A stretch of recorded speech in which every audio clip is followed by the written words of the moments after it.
العنوان اللي بتحطه لأي بوست أو فيديو أو إعلان هو أول حاجة العميل بيشوفها. يعني يا يشد ويكمل، يا يتجاهلك ويسيبك ويمشي. أنا محمد نادي، وده الدرس ال11 من كورس التسويق الإلكتروني، واللي هقولك فيه على 7 عوامل يخلوك تكتب هوك يخطف العميل. الإحصائيات بتقول إن 80% من الناس بيقروا العنوان، بس في 20% بس هم اللي بيكملوا لو العنوان شدهم. لكن لو العنوان ممل، ساعتها ولا حتى 1% هيكمل معاك. يعني كل مجهودك راح في الهوا. عشان كده لازم تتعلم ازاي تكتب عنوان خطاف يجذب ويشد ويخلي العميل عايز يعرف اكتر. العنوان ده بقى ممكن يكون عنوان بوست على فيسبوك، او عنوان فيديو على اليوتيوب، او عنوان ايميل، او عنوان اعلان، او حتى اسم كتاب. واللي هنتكلم عليه هنا هيفيدك في اي نوع من الانواع دول. طيب السؤال المهم، ازاي نكتب عنوان يخطف؟ عنوان يخلي العميل كده يقف ويبص ويقول هو ايه ده؟ هيقول هو ايه ده ليه؟ وايه اللي هيخليه يقول سؤال زي ده؟ ده اللي هحكي لك عليه النهارده. تخيل معايا انك ماشي في الشارع، وفي 100 محل حواليك، كلهم كاتبين عروض حصرية وخصومات جبارة ومنتجات ممتازة. كل الحاجات اللي بنشوف المحلات كاتبينها عشان يجذبوا أو يخطفوا نظر العميل. بس فجأة تلاقي يافطة كده مكتوب عليها: اوعى تدخل المحل ده إلا لو جاهز إنك تغير حياتك. تفتكر هتعمل إيه؟ أكيد هتقف وتقول هو بيبيع إيه؟ إيه ده اللي هيخليني أغير حياتي؟ هنا الفضول هياخدك، والفضول ده من ضمن المشاعر اللي قلناها في الدرس اللي فات لو تفتكر. يا ريت لو ما شفتش الدرس اللي فات ترجع بقى وتشوف الدرس اللي فات، بس طبعا بعد ما تخلص الدرس ده. فاحنا هنا بنربط بين المشاعر وإنك تعمل هوك أو خطاف يخطف العميل، وده بقى اللي بنسميه العنوان الخطاف. العنوان اللي بيخطفك كده من وسط الزحمة ويدخلك جواه من غير ما تحس. بس خليني أقولك على حاجة، العنوان ده مش أي كلام كده والسلام. ده ليه 7 وصفات سحرية، ممكن نشبههم كده بالبهارات اللي بتتحط على الأكل. تحط منهم شوية تلاقي العنوان سخن وبقى يشد زي المغناطيس. طيب تعالى بقى أقولك على ال7 وصفات السحرية دول اللي هتخليك تخطف العميل وتلفت انتباهه للإعلان أو المنتج بتاعك. تعالى ناخدهم من الأقل أهمية للأكثر أهمية، وانت بتحدد طبعا الأهمية على حسب محتواك وعلى حسب انت عايز توصل لإيه من عنوانك وإيه هيكون المناسب ليك. طيب تعالوا نبدأ برقم 7 وهو التحذير.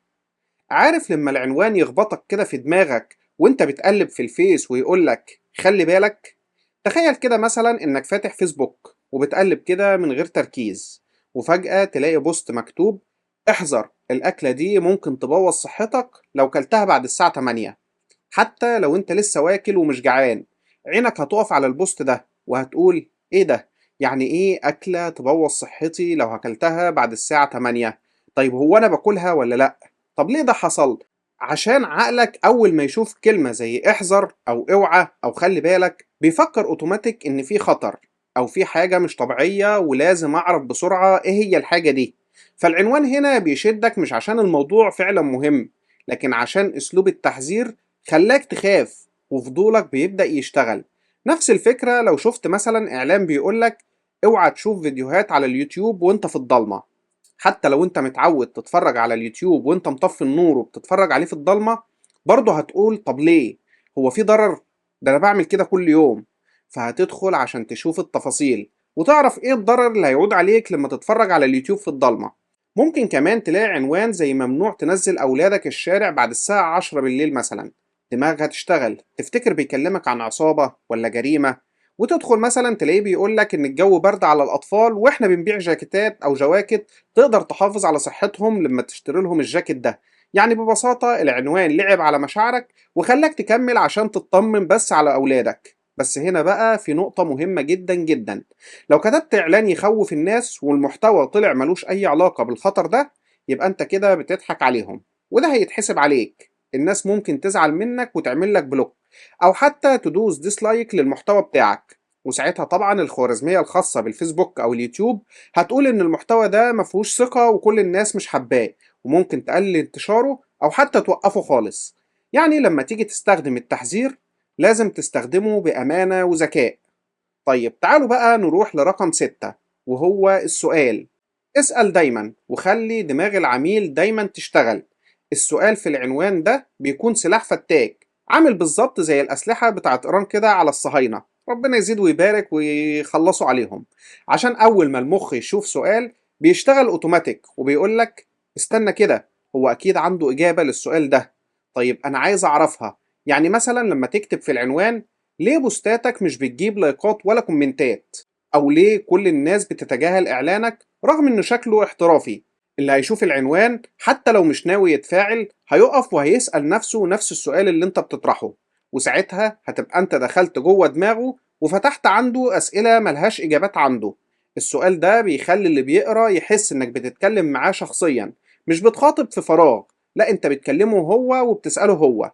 وانت لما بتسأله كأنك بتقوله تعال ندور سوا على الحل أو الإجابة. وده فرق كبير جدا جدا في عقل الزبون. بدل ما يحس انك بتجره عشان تبيع له اي حاجة وخلاص، بيحس انك واقف جنبه وبتفكر معاه. وعشان تزود قوة السؤال بتاعك وجه الكلام دايما لفئة معينة. يعني مثلا بتقول هل انت من الناس اللي كل ما تكتب بوست تحس ان محدش شايفه؟ لو هو واحد منهم هيكمل معاك فورا وهيفضل معاك لحد ما يعرف هو واحد منهم. ولو هو مش منهم، الفضول هيخليه يبص برضه ويشوف الناس دول بيعملوا ايه غلط عشان هو يتجنبه بعد كده. السؤال دايما هو مفتاح الحوار. فبدل ما تقول للناس انا عايز اقول لك كذا، اسألهم هو ليه بيحصل كذا، وهم هيكملوا معاك من غير ما تحس ولا هم يحسوا. وهتلاقي الحوار بيتفتح واحدة واحدة والكلام بيجيب بعضه وبتتم البيعة على خير في الآخر إن شاء الله. طيب تعالوا بقى نروح لرقم 5 وهي كلمة إزاي. الكلمة اللي بتفتح الباب على طول. بص يا نجم، أكتر كلمة بتشد الناس في أي عنوان هي إزاي. عشان أي حد بيدور على حل المشكلة عنده، أول حاجة بيكتبها في جوجل أو في اليوتيوب أو حتى في محركات البحث أو حتى شات جي بي تي هو إزاي أعمل كده أو إزاي أعمل كذا. يعني تلاقي واحد مثلا داخل بيكتب إزاي أكتب إيميل احترافي، أو إزاي مثلا أزود مبيعاتي من غير ما أعمل إعلانات، أو مثلا إزاي أطبخ البامية. والله حتى الطبخ شغال، كله شغال إزاي. الناس بتحب تحس إن في حل، والحل ده سهل وانت جاي تقول لهم عليه. فلما تكتب عنوان زي مثلا ازاي، بتكتب اعلان يخلي العميل يشتري من اول مرة.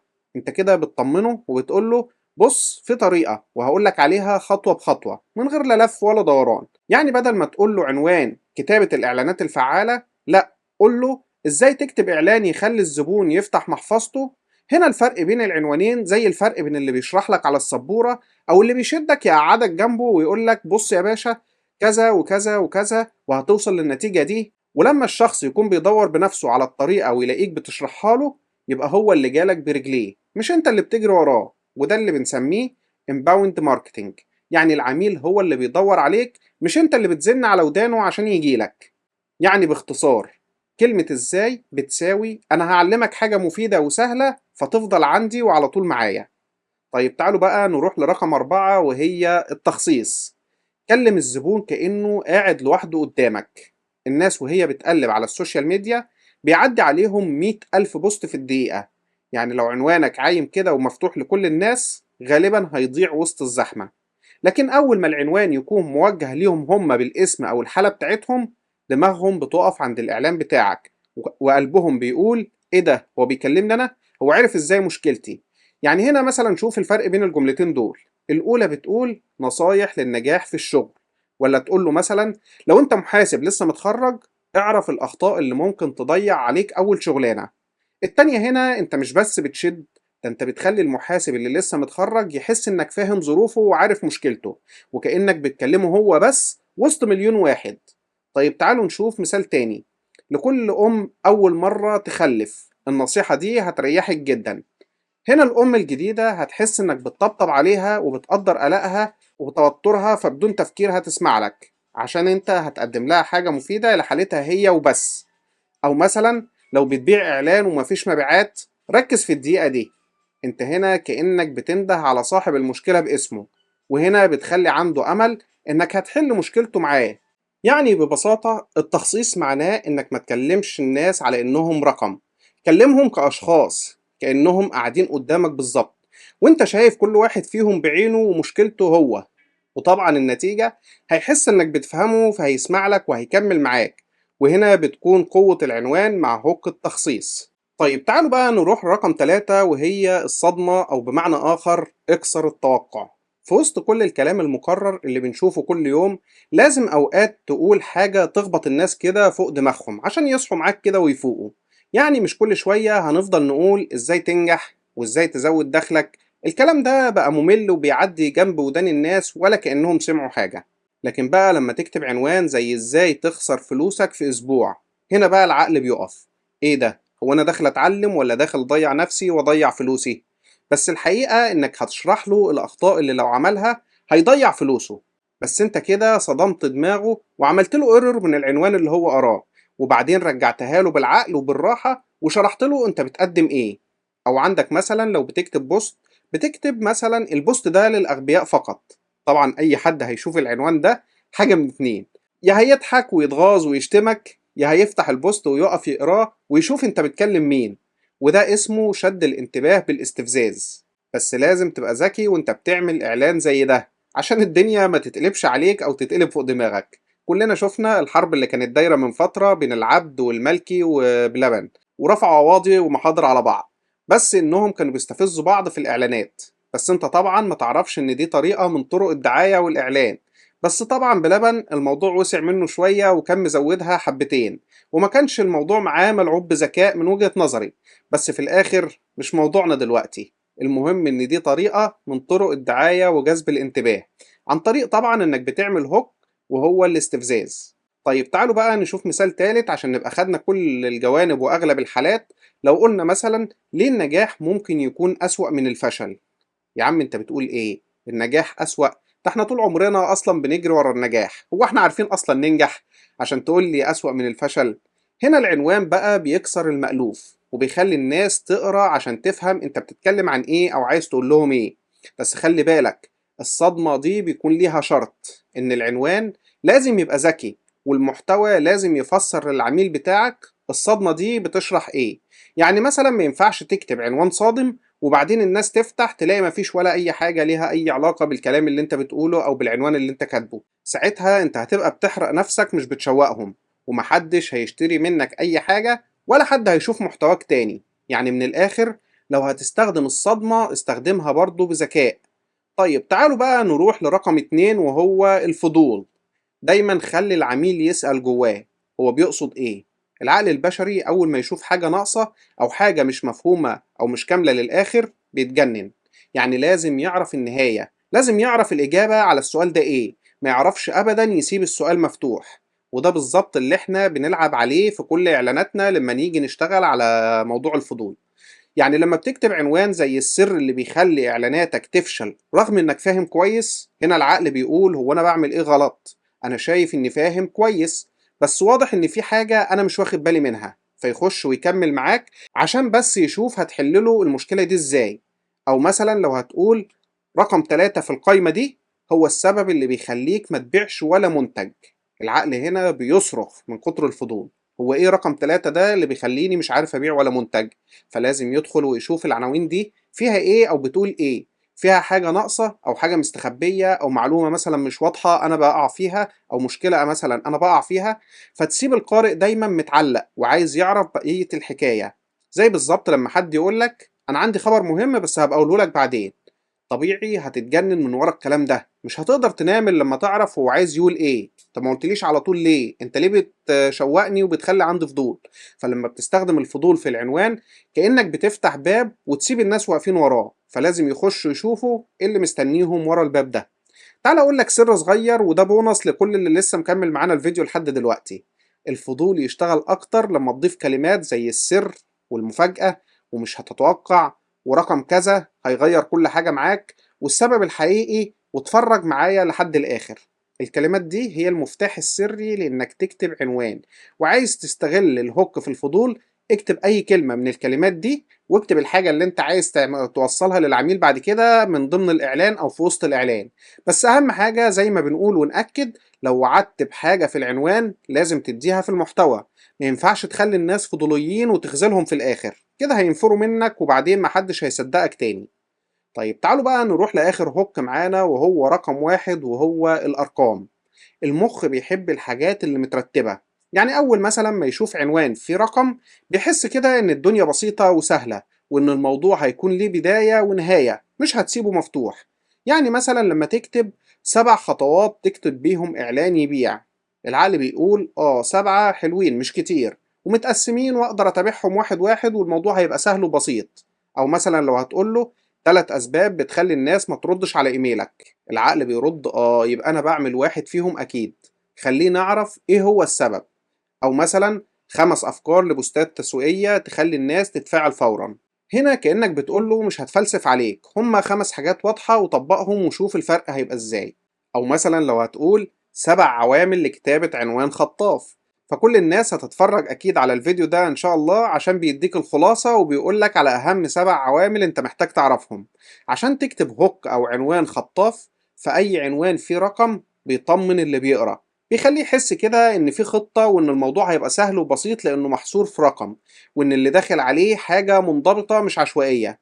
كمان الناس أول ما تشوف رقم بتحس إن الفيديو مش طويل وإن فيه نقط واضحة أنت هتشرحها له. مع إن الفيديو ده طول مننا قوي بس حبيت أقول لك فيه معلومات كتيرة وإن شاء الله تكون معلومات مفيدة وكويسة ليك. طيب المختصر المفيد، لو عايز تخلي عنوانك جذاب وسهل يتفهم من أول نظرة، حط رقم في العنوان، 3 أخطاء قاتلة مثلا في التسويق، 5 جمل بتخلي العميل يثق فيك، 7 طرق بتزود مبيعاتك من غير ما تدفع ولا جنيه، حاجات زي كده. طب تعالى برضو أقولك على سر صغير تاني عشان انت كملت معايا الفيديو لحد هنا وانت راجل جدع. لو دمجت أكتر من عنصر في عنوان واحد زي مثلا 3 أسباب بتخلي الزباين تهرب منك، رقم 2 هيكون صادم. انت كده جمعت ما بين رقم وفضول وصدمة. وطبعا لو ضفت عليهم شوية مشاعر من اللي شرحناهم الدرس اللي فات اللي قلنا يا ريت ترجع تشوفه أول ما تخلص الدرس ده، هات بقى خوف تحدي حب للنجاح، يبقى العنوان ده زي ما بيقولوا هجوم ساحق شامل.